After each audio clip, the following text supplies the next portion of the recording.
इस बारे में गौर करने की जरूरत है। ये खामोश मिजाजी तुम्हें जीने नहीं देगी, ये खामोश मिजाजी तुम्हें जीने नहीं देगी। इस दौर में जीना है तो कोहराम मचा दो। और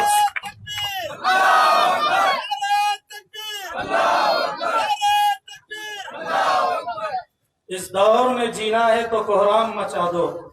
और सोचा है कफील अब कुछ भी हो, सोचा है कफील अब कुछ भी हो, हर हाल में अपना हक लेंगे। इज्जत से जिए तो जी लेंगे या जामे शहादत पी लेंगे।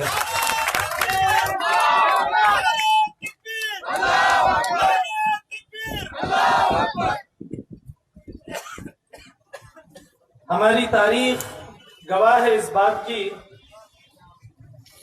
कि हमने हर एक की हम मुहाफिज बन के रहे, और आज ये चंद मुट्ठी भर फितना परवर हमें डराने की साजिशें रच रहे हैं।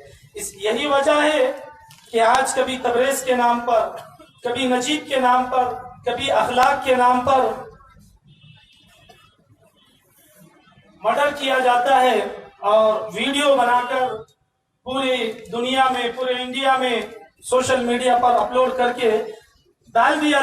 कर दिया जाता है ताकि मुसलमान इसे देखे और अपने दिल में खौफ पैदा करे।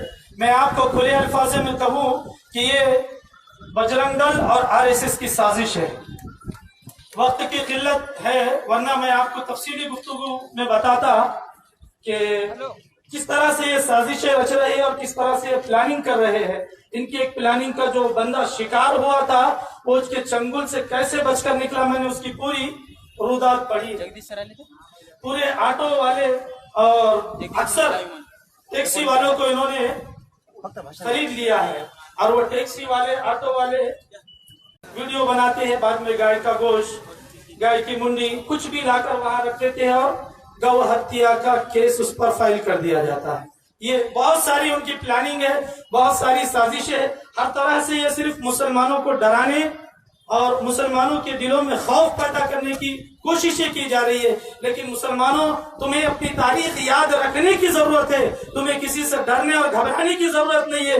तुम्हारी तारीख अगर तुम पढ़ोगे तो तुम्हें पता चलेगा कि 313 हजारों पर भारी पड़ गए थे। और बहुत सारी ऐसी मिसालें हैं कि मुसलमान निहत्ते थे, कम तादाद के थे, लेकिन हजारों पर भारी रहे हैं। इसलिए कि मुसलमान कभी नाहक नहीं होता है, किसी पर जुल्म ज्यादती नहीं करता है। हमारे मजहब का माना ही यही है कि इंसानियत का मजहब हमारा मजहब, किसी पर जुल्म और सितम हमारा मजहब नहीं सिखाता है और ना जुल्म और सितम सहने की बात हमारा मजहब करता है। तो मुसलमानों, जो ये डराने की साजिश हो रही है, तुम्हें डरने की जरूरत नहीं है। तुम्हें बस इतना याद रखना है कि तुम्हारे अस्ताद जो गुजरे हैं वो किसी से डरे नहीं है।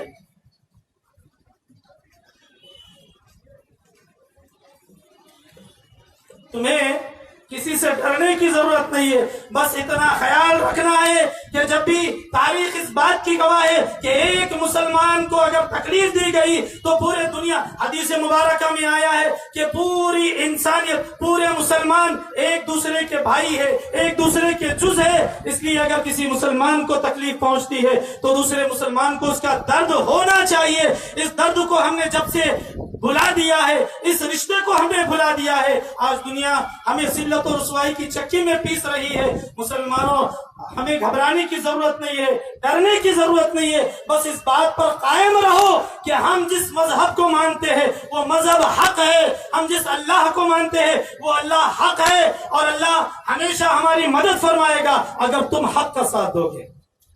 अगर तुम हक का साथ दोगे तो अल्लाह तबारक व तआला की मदद, जिस तरह पहले के मुसलमान निडर हुआ करते थे, जिस तरह से पहले के मुसलमानों को अल्लाह की मदद आया करती थी, आज भी अल्लाह की मदद जरूर आएगी, बशर्ते कि हमें एज अ मुस्लिम बन के रहना हो। आज जो हम इधर उधर भटक रहे हैं, इस तरफ उस तरफ बिक रहे हैं, अपने कौम को बेच रहे हैं, मुसलमानों, कौम के रहनुमा बनकर तुम मुस्लिम कौम का सौदा कर रहे हो? शर्म आनी चाहिए तुम्हें। कौम ने तुम पर भरोसा किया है, कौम ने तुम्हें अपना रहबर माना है, कौम ने तुम्हें अपना बड़ा माना है, कायद माना है। तो कायद का काम ये होता है, जैसा सिद्दीक अकबर ने कायद का माना बताया है, फारूक आजम ने कायद का माना बताया है, करबला की धरती पर इमाम हुसैन ने कायद का माना बताया है। आज उस कायद को याद करने की जरूरत है। आज जो कायद बनकर हम कौम का सौदा कर रहे हैं, इधर मुसलमानों के सामने, हमारे सामने मीठी मीठी बातें होती है और पीछे कौम मुस्लिम का सौदा किया जाता है। शर्म आनी चाहिए। अल्लाह ऐसे लोगों को बर्बाद करे, जलील करे।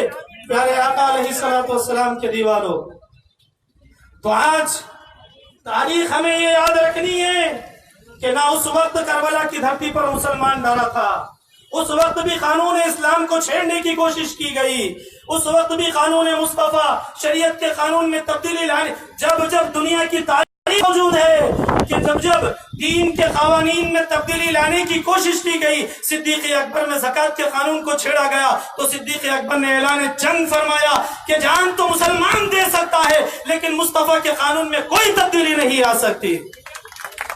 करबला की धरती पर जो सानिया हुआ वो भी सिर्फ इसी वजह से हुआ था कि यजीद जो नाम का मुसलमान था, मुस्तफा के कानून को बदलना चाहता था, अय्याशी कौम में लाना चाहता था।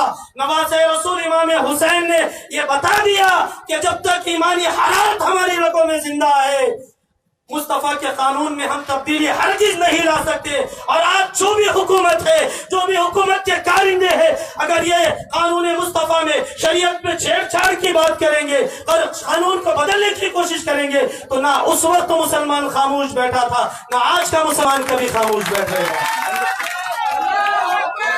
तो मैं बस आखिरी बात ये कहूंगा कि मुसलमानों, आज जरूरत इस बात की है कि जब भी तुम्हें कौम के नाम पर पुकारा जाए तो ये मत देखो कि हम कौन से जमात से हैं, कौन से फिरके से हैं। मारने वाला ये नहीं देखा कि ये बरेली से ताल्लुक रखने वाला है, ये फला जमात से ताल्लुक रखने वाला है। जब मारने वालों ने ये प्लानिंग कर ली है कि सिर्फ एज अ मुस्लिम इनका मर्डर करना है, तो एज अ मुस्लिम की हिफाजत के लिए हमें एकजा होना है, हमें इत्तेहाद बरतना है, एक प्लेटफॉर्म पर आना है। तुम्हारी नफरतें, तुम्हारी खाना जंगियां, तुम्हारे फिरका परस्तियां अपनी जगह पर रख दो और कौम की हिफाजत के लिए नामे मुस्लिम पर हमेशा एक हो जाओ, यही तुम्हारे काम आएगा। अल्लाह पाक हमें तौफीक दे।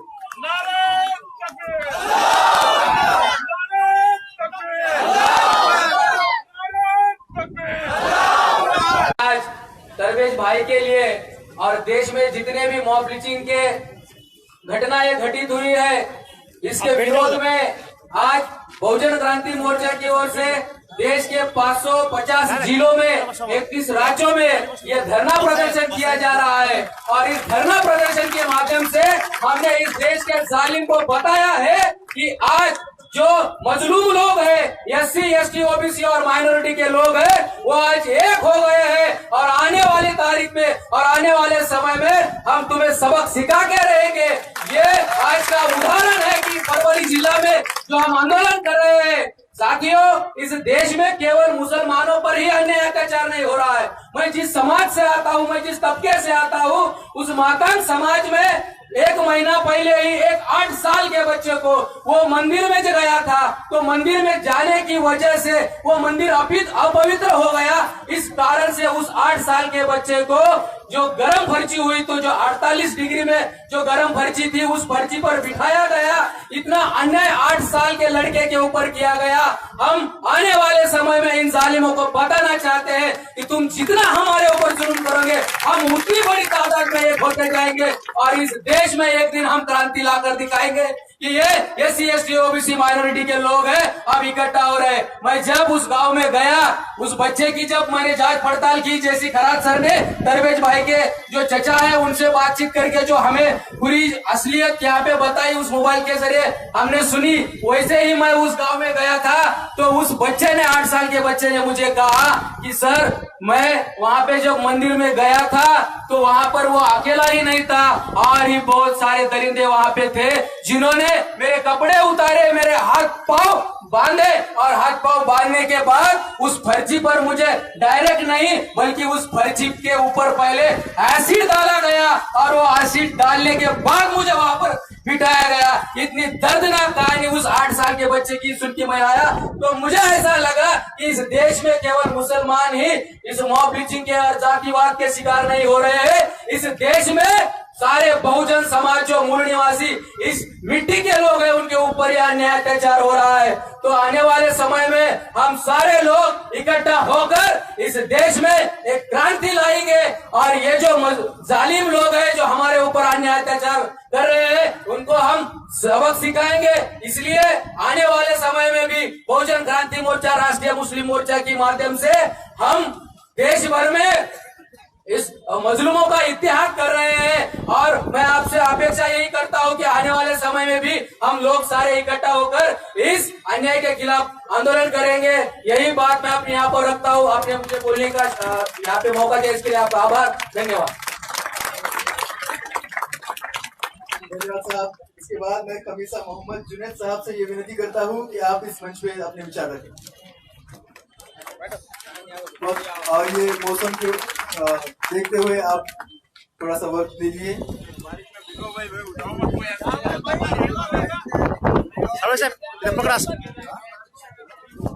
क्या करें सर?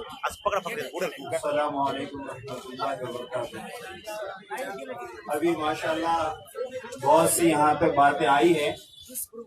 उस बातों में तो ऐसा लगा कि हम लोग जो है तलवारों की जो है छाव में और जो है बंदूक के दहाने पर और जो है हर काम मैदान में रख के डट के रह के करने वाले लोग हैं। तो शायद ये अल्लाह ने आजमा लिया हमको कि छोटी सी बरसात की बूंदों की निछावर हम पे डाल दिया, देखेंगे कि ये रुकते कि नहीं। दूसरी चीज सबसे यहाँ पे अहम ये समझनी है कि बहुजन क्रांति मोर्चा ये एक्चुअल इन्होंने ये यहाँ पे पूरे जो है इंडिया लेवल पे जो है 550 के करीब जो है डिस्ट्रिक्ट में ये जो है धरना प्रदर्शन जो है यहाँ पे किया है। तो एक्चुअली ये लोग काम क्या करते हैं हम लोगों को इनका भी जानना जरूरी है, क्योंकि हम लोग यहाँ पे मेजबान नहीं है, मेहमान है। मेजबान ये लोग हैं, एक सबसे पहली बात। दूसरी बात, इनके मेन जो टॉपिक्स हैं इसको समझना बहुत जरूरी है। ये लोग एक्चुअल क्या है, जितने माइनॉरिटीज हैं, जितने एससी ओबीसी जो एनटी है, ये लोग को एक जागरूकता ला रहे हैं और वो जागरूकता सबसे अहम ये है कि जिसको हम जो जानते हैं कि सारे लोगों को हम जो मुस्लिम नहीं है वो सारे लोग हिंदू है बोलते हैं हम लोग। एक्चुअल ये बताते हैं कि वो हिंदू है कि नहीं है। इनकी नजर में अगर आप इनसे मिलोगे तो ये पता चलेगा, ये बोलते हैं कि हमारे लिए अगर हमको कोई हिंदू बोलता है तो ये गाली है हमारे लिए।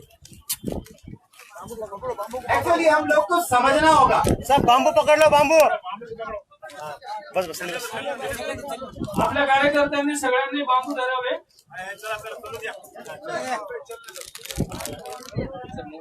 तो ये पकड़ने वाला दो एक साथ ही हो जाएं। ये असल सबसे बड़ी हमारी क्या है, यही असल खूबी है कि क़यादत का क्या है कि हमको फॉलो अप लेना बहुत जरूरी है। अगर हमारा कोई जिम्मेदार बोल रहा है तो सिर्फ एक अल्फाज में उसकी मानना जरूरी है। एक्चुअल क़यादत इसे बोलते हैं कि हम मानने वाले हैं, हमारे अंदर मानने की सिफत है तो सब क़यादत के लिए रेडी है। हमें मानने की सिफत नहीं है तो सॉरी, कोई भी हमारी क़यादत के लिए नहीं आएगा। हम उठा के देख सकते हैं साहबा की सीरत कि कोई भी हुकूमत करने के लिए रेडी नहीं था, क्योंकि इताअत का जज्बा हमारे अंदर नहीं था। खैर, मैं आपको एक चीज बताना चाह रहा हूं यहाँ पे कि हम लोग इनकी आइडियोलॉजी को समझे, इनके वर्क को समझे। असल ये लोग हमारे लिए मैदान में आए हैं। अल्हम्दुलिल्लाह मैं तमाम मुबारकबाद देता हूं हमारे जो है तमाम मुस्लिम भाइयों को कि वो भी उनका साथ देने के लिए यहाँ आए। मगर अब हमारा काम है कि एक्चुअल हम दोनों एक दूसरे के काम को समझें और आगे क्या करना है इस पे हम बात करें। जो हुआ है उसके लिए आए। दूसरी इसके अंदर ये है कि जैसा अभी बात यहाँ पे आई है कि जो हालात हुए हैं, तबरेज का मामला और मॉब लिंचिंग और जो है हिंदुस्तान में जो है भारत में अलग अलग जो है प्रॉब्लम्स आ रही है। तो एक्चुअली ये प्रॉब्लम्स का सलूशन ये है कि हम लोग सिर्फ धरने कर रहे हैं, हम लोग सिर्फ प्रोटेस्ट कर रहे हैं। जिस दिन हमारा प्रोटेस्ट एक वार्निंग होगा उस दिन से सारे मसले खत्म होंगे। क्यों नहीं दी जाती वार्निंग यहाँ से हमारे? क्यों नहीं हम बोलते कि आइंदा अब यहाँ से होगा तो हम ये करेंगे और वो करके बताएंगे?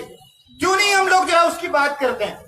सारी अभी जो है विलासकरा सर ने जो है क्लिप सुनाई, उसके अंदर आप देखेंगे वो शुरू से लेकर उसके अंदर एक चीज जो है डिस्कशन के अंदर आ रही है उसके चाचा के साथ। सबसे अहम चीज ये है कि उसके साथ ह्यूमन राइट्स वैल्यूएशन हुआ कि उसके हकूक को मारा गया, कि पुलिस स्टेशन के अंदर उसको ले जाया गया और लॉकअप के अंदर रखा गया। 3 दिन के बाद उसको हॉस्पिटलाइज किया गया। उसके बाद जो एफआईआर उसके जो है मर्डर होने के बाद, उसकी जान जाने के बाद उसका जो एफआईआर लिखने की बात आई, और सारी चीजें होने के बावजूद वहां पे पहुंचने वाले कितने लोग थे? कितनों ने उसको बताया कि तेरे राइट्स क्या है? मैं आपसे पूछता हूं कि आपको भी मालूम है क्या कितने राइट्स है आपके पास? कितना पुलिस के ताल्लुक से आपके पास अवेयरनेस है? क्या हम लोग जानते हैं? आज कोई भी जो है राइट्स के ऊपर जो है मालूम करना नहीं चाह रहा, खुद के हुकूक नहीं मालूम कर सकते तो हम लोग दूसरों की क्या मदद करेंगे? आज क्या अवेयरनेस है हमारे अंदर? आज मालूम करना ये हमारी जिम्मेदारी है कि पुलिस स्टेशन के अंदर जाएं तो हमारे वास्ते क्या मामलात हैं, क्या हमारे वहां पे राइट्स हैं, कौन हमारा बोलता है? हम बोलने के लिए तो तैयार है, तो कोई हमारा बोलने के लिए वहां नहीं है, तो हम बोलने वाले क्यों नहीं बन रहे? हम क्यों लीडर नहीं बन रहे? हमारे अंदर लीडर क्वालिटी क्यों पैदा नहीं कर रहे हम लोग? किसने रोका है हमको? मुकाबले की बात जहां आती है तो मुकाबले से पहले तैयारी की बात आती है। मैं आपसे पूछता हूं, क्या वाकई में 25 लोगों को एक मुसलमान काफी नहीं है? ये करके बताया है, मगर कब? ये ईमान का जो है अंदर मजबूती के साथ जब दाखिल होगा तब होगा, और उसके लिए तैयारी है। अल्लाह के नबी ने तैयारी का हुक्म दिया। क्या मैदान पे हम लोग तैयारी कर रहे हैं? खुद के दामन में झांक के हम देखें। एक जो है छोटा सा, जैसा भी भाई ने बताया कि हम भी अपने जो है डिफेंस के लिए कोई जो है कोई एक क्या या कुछ रखें। मैं आपसे पूछता हूं, कौन सी लीगल एक जो है साइज है आपको पता है? क्या आप रख सकते हो आपके पास? लीगल साइज मालूम है आपको? क्यों नहीं मालूम? असल मुझे कुछ नहीं करना है, बस लोग करेंगे तो मैं पीछे हो लूंगा। अंदर अपने अंदर लाइए, पूछे पुलिस स्टेशन में जाके कि मेरे डिफेंस के लिए कौन सा मुझे कानून हक देता है कि मैं कौन सा हथियार रखूं। और सबसे अहम इसके अंदर बात यह है कि कोई भी ये प्रोग्राम हमारा होता है तो ये काम का एंड नहीं होता है, काम का स्टार्ट होता है। काम का स्टार्ट कि अब एक्चुअली यहां से काम शुरू हुआ मॉब लिंचिंग के ऊपर, ये समझ के चलेंगे तो हम आगे का मॉब लिंचिंग रोक सकते हैं, वरना हम समझेंगे हमने प्रोटेस्ट दे दिया, रुक जाएगा, नहीं रुकेगा। जिस दिन तबरेज का उसके साथ मॉब लिंचिंग हुई, उसके बाद कई जगहों पे बहुत हो गई, कई देख लीजिए आप। जो लोग इस काम के लिए काम कर रहे हैं, रोकने के लिए कर रहे हैं, झारखंड के अंदर पॉपुलर फ्रंट ने ऐसे लोगों के ऊपर जो है कानूनी कार्रवाई की, उनको जो है 8 लोगों को उम्र कैद की सजा दिलवाई, पॉपुलर फ्रंट को झारखंड में बैन कर दिए। क्यों? नहीं चाहिए कोई हमारे खिलाफ लड़े। अल्हम्दुलिल्लाह मगर उसको कोर्ट ने रिवॉक किया, फिर जो है 6 महीने के बाद और डाले, इंशाल्लाह और जो है अल्लाह उसको रिवॉक करेगा। मगर हमको ये चीज जहन में डालना है, हमारे जो हुकूक है उसको हम जाने, आपस में जैसा भी मौलाना ने बात बताई, आपस में इत्तेहाद रखें। खास तौर से जो है जितने भी लोग यहाँ पे हैं वो सारे लोग इसका ऐद करें कि मैं सुन्नी तबलीगी अहले हदीसी फला कुछ नहीं हूँ, मैं एक मुसलमान हूँ। समाज की महत्वपूर्ण घटनाओं की जानकारी के लिए MN TV को सब्सक्राइब करें और साथ ही साथ बेल आइकन को दबाएं ताकि आपको हर महत्वपूर्ण जानकारी मिलती रहे।